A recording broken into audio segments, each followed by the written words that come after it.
Hi, everyone. Thank you so much for having me. Thus far, we've had some really fascinating presentations. And as you will be able to tell from my accent, I'm not local. We are a UK-based organization at Simetrica-Jacobs, so we do work globally across markets and across sectors. So just a bit of preface, it's lessons from around the globe, but really critically, I'm not here to just give you the best practice, because I don't think that's actually how we learn. So I'm going to be giving you, hopefully, some things that I think can be used and taken away, but I'm not shy about telling you some of the things that I think we've learned in the UK about what actually doesn't work and what I think we need to be doing differently. So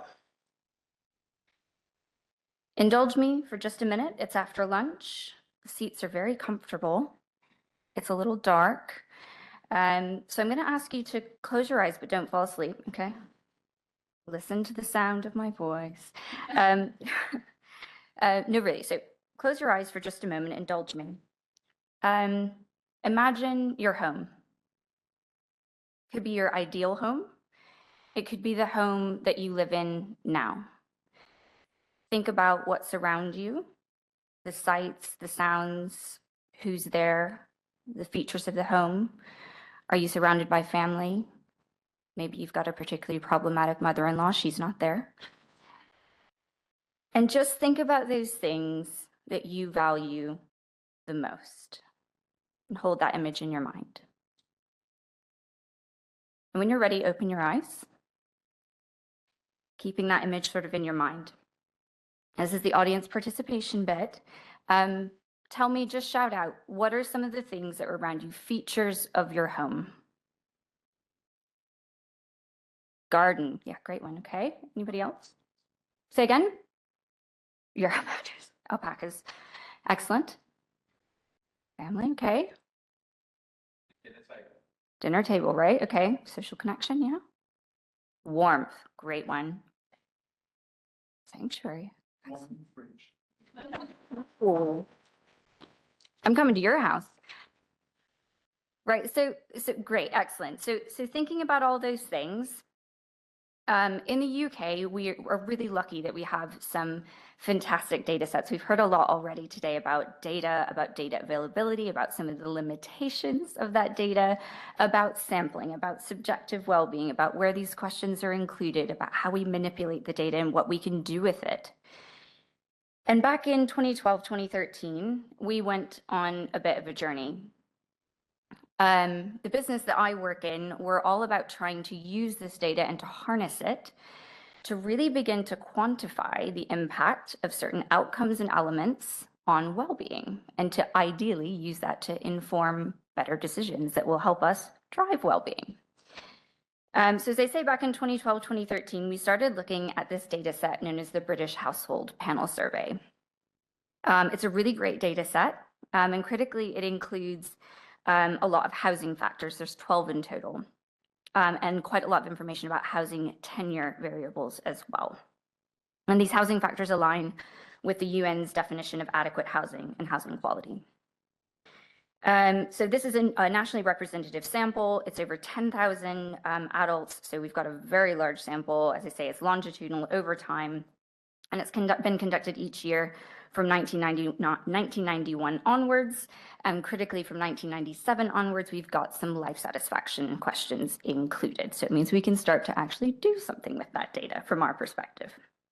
There's also kind of a general health questionnaire question that's used in there as well. So keeping in mind everything that you've just said about your ideal home, what is it that makes you, makes you value your home, makes your home comfortable? Can anybody think about what factors were most important in terms of their contribution to well-being?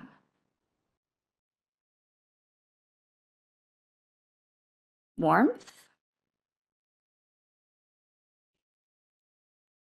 Neighbors? Anything else?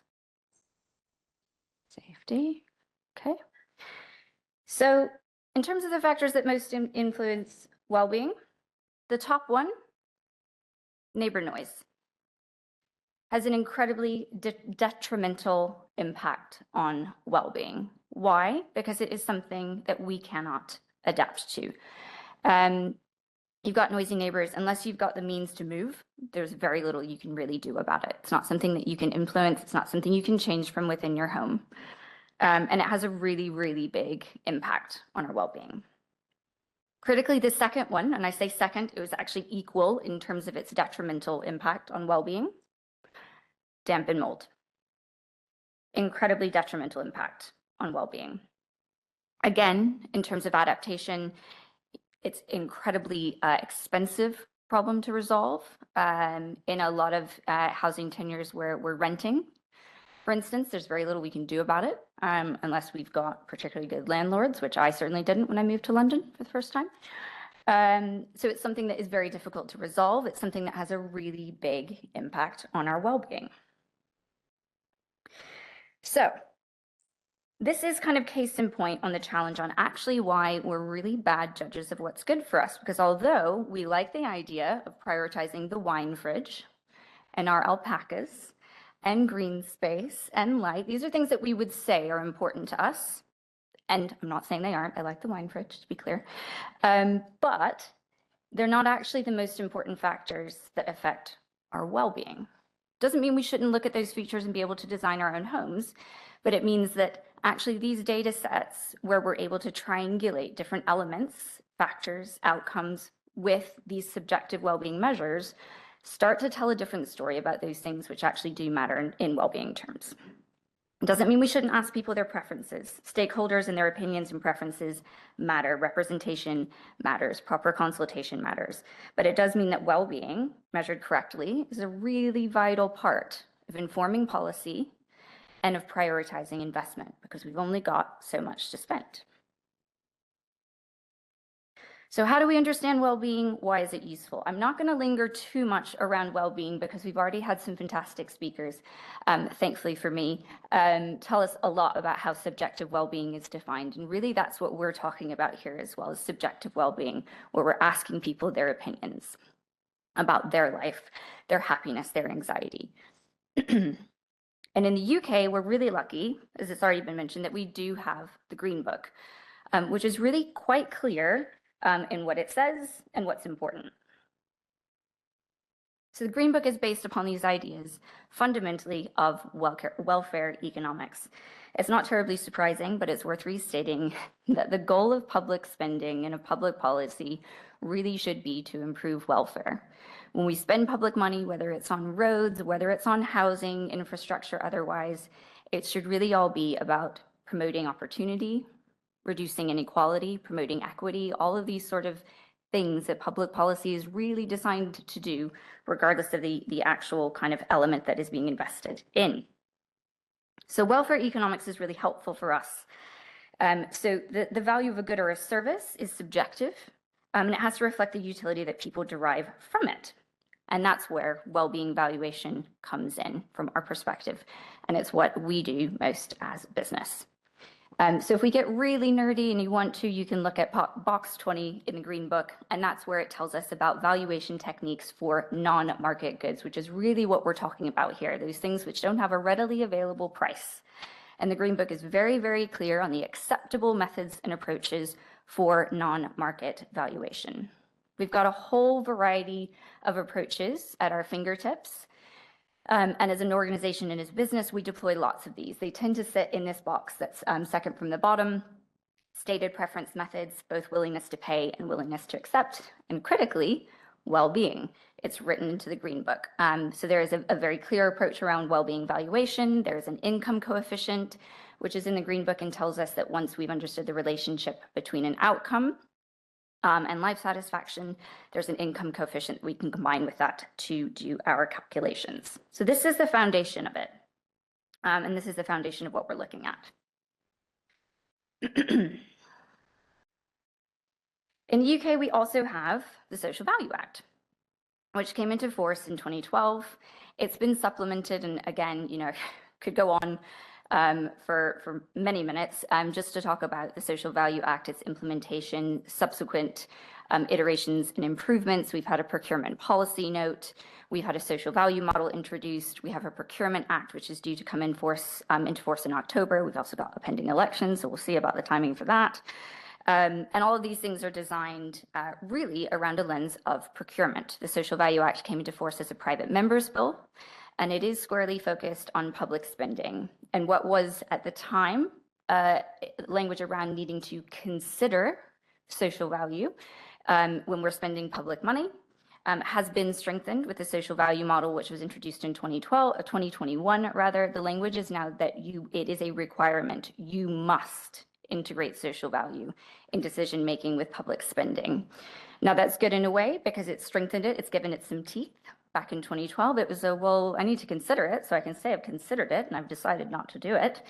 Now it's a requirement, and there is a minimum 10% weighting in quality marks on the social value questions that are included in bids, public tenders. So this is good in a way, right? We've got kind of a piece of legislation. We've got some regulation around this. We've got the Green Book, which tells us if we want to do that, how to value it. Couple of problems. Even the social value model, which was introduced in 2021, is almost silent on measurement, which is a little bit of a problem. So it tells us that we've got to consider it. We've got 5 themes, 8 outcomes, loads of model award criteria, but those can be interpreted in a lot of ways when it comes to measurement and evaluation. So it means there's a real lack of consistency still. Although I should stress that it is a positive move in terms of the iteration.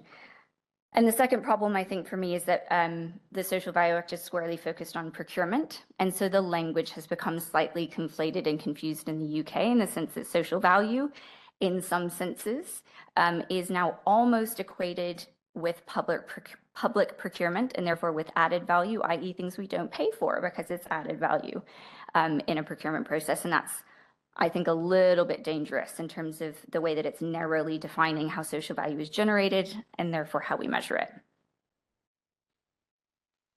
So again, we've already heard today lots of language around factors around well-being, but we can consider some drivers or determinants, some different frameworks like the language around domains. And actually what we know is that there's lots of factors that feed into well-being. And whatever way we want to conceptualize it, actually, I've heard lots of frameworks. I've seen lots of frameworks. Some of them, as I say, talk about domains, some talk about drivers. I've heard that there's 5, 7, 8, 10. I think I've seen 12 as well. It depends on what framework you're using.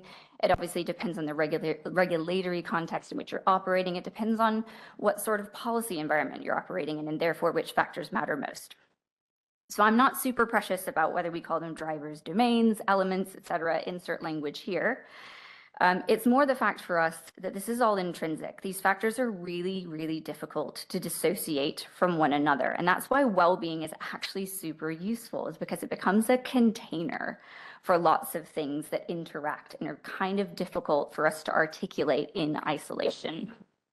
It helps us understand these intrinsic links between components of our lives. And it helps us understand things like the fact that health is a key factor that drives well-being. We know that, we understand that. Housing is also a key factor that drives well-being. And the relationship between health and housing are really fundamentally interlinked, as we've already heard today. So I'm going to tell you a story now. This is 2-year-old Awa Bishak. In December of 2020, he had a respiratory condition which worsened, and his parents took him to Rochdale Urgent Care in the UK on the 19th of December, and he was suffering from shortness of breath. He was transferred to another hospital, and then he was discharged. His health declined the next day. His parents took him back to the urgent care center. Unfortunately, he went into respiratory arrest and then cardiac arrest while being transferred to hospital, where he later died. His father first reported mold to their landlord in 2017. He was told to paint over it. By mid-2020, his father had instructed solicitors to begin legal proceedings. For the landlord, this became a process issue. Because it was now legal, it triggered a standstill, and they wouldn't go into the property to do any repairs. And the coroner later found in an inquiry that the respiratory condition that led to his death was directly caused by exposure to extensive mold in their home. This is an actual picture of his home. This should never have happened. And while the UK is held up as an exemplar for well-being measurement, and as I said, we've got excellent data sets, we've got the Green Book, we've got the Social Value Act. What this actually shows is that although we've got these elements in place, there's a tension between policy and process and what we know is right. And there's a tension between process actually getting in the way of doing what is right and being so worried about going outside a policy or outside the confines of a process that a little boy died. His case is one that I think about almost every day. It's one of the reasons that in 2021, I decided to join the board of a UK housing association as a non-executive director. It's the thing that keeps me up at night. And for policymakers, I think this demands an answer. It's an example of how dangerous it can be to be policy-driven rather than well-being driven, rather than being people-driven. So what does that lead us to? For me, this is about leading us to be human-centered. And I know this is slightly flying in the face of our excellent keynote this morning, who said that we're in danger of being anthropomorphic. But I do think we need to be human-centered. We need to think about how our decisions are going to affect well-being. We need to think about the channels and for whom. We need to think about how we integrate well-being as part of every decision-making process so that it is fundamental. It's a really complex operating environment that we're in. Your organization, policymakers, different departments might call what we're talking about here in terms of positive social outcomes. We might call that social value. We might call it CSR. We might call it equity, equality, sustainability, quality of life. Insert terminology here, you name it, I've heard it. And really what I think is that we need to move towards a focus on driving positive change, informing decisions and using this intelligence to increase our potential to reduce inequalities, to promote equity, to drive well-being. So we could expend all of our time and energy getting tied up in the lexicon, arguing about language. Should we call it social value or sustainability? Which one is most important? Is it social? Is it environmental? We could spend a lot of time doing that and try to design it by committee and wordsmith it and argue with one another over which language is best. But I'm not sure actually that's really the point here. I think that we should be directing that energy to really robust measurement and mechanisms that enable us to integrate our thinking strategically and holistically at interventions and directing resource where it is needed most, because we can't afford to get this wrong. We have to get these decisions right the first time. We only have so much resource to spend. So what are some of the lessons learned in the UK? I'm going to talk through just a couple of examples. I won't have time to talk through loads, but I'm happy to include a few more examples in the slide deck when it's sent across. So we have done some work in Australia and New Zealand applying some of our learning from the UK, and this is a really great example, I think, of some of these intangible benefits that we can capture if we focus on well-being and we focus on really good, robust measurement. So this is an example. One, green space was mentioned in terms of housing, and it's one factor that we certainly found in the UK in COVID really did actually negatively impact people's well-being, people who lived in homes without access to green space. That was actually a detriment to them. So green space that's a high standard is really very, very highly valued. In this instance, it was a considerable value. We also looked at kind of increased levels of walking and cycling in this example. An engagement with historic buildings, which is one that I love because it's so intangible, that what's the value of a cultural asset of a site? And I think particularly in a context where And I'm not saying that this was one directly, but in context where we do need to consider First Nations and Indigenous aspects of connection to place and attributions of that connection to place. This is a really interesting one that needs unpacking a lot more and a lot further. How do we conceptualize that? How do we value it? There's a lot of questions there for me.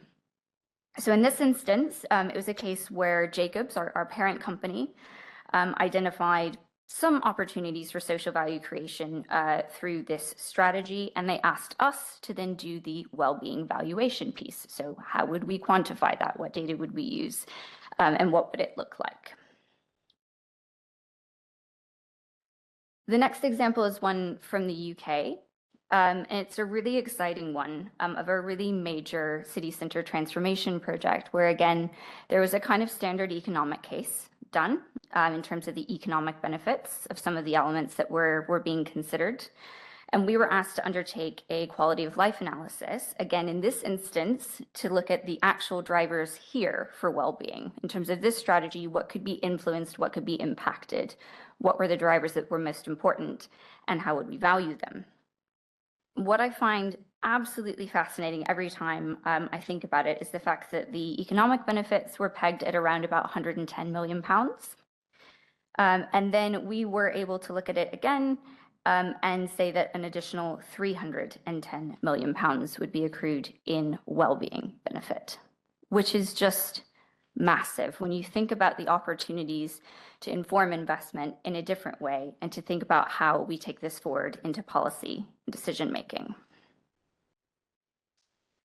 So finally, what are the top 3 lessons learned in the UK? Some of this is going to sound really obvious given we're at a conference on well-being into policy and action, but well-being actually has to be central to this. It has to be the thing that's driving our decisions and that's driving our behaviors. Our mission should be squarely focused on this.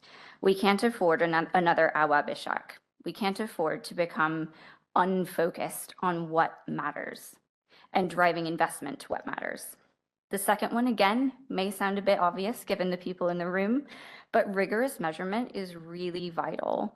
There's a lot of ways to do this, but tying into the third point, we have to agree what good looks like. We need a consistent set of standards and criteria for how we're going to do this. What standards will we hold ourselves to? This isn't about just having one model, framework, or approach. I really firmly believe there will be different use cases for different tools and different products and services, and that's okay. But in the UK, we haven't done that. We haven't done the standardization piece for what good looks like. And we've ended up actually with a very confused market where clients and suppliers actually want to do the right thing, but they have no idea which consultant, which service, which tool, which framework, which product is actually good. And the fourth one, because 3 is great, but I had to cheat a little bit, is that social value is more than a lever for procurement. Procurement's one of the ways to deliver it and to drive it, but it's not the only one. The final thing I'll say is that we've got to focus squarely on this mission, integrating well-being into policy, but critically, we have to hold our policymakers to account for that. Thank you.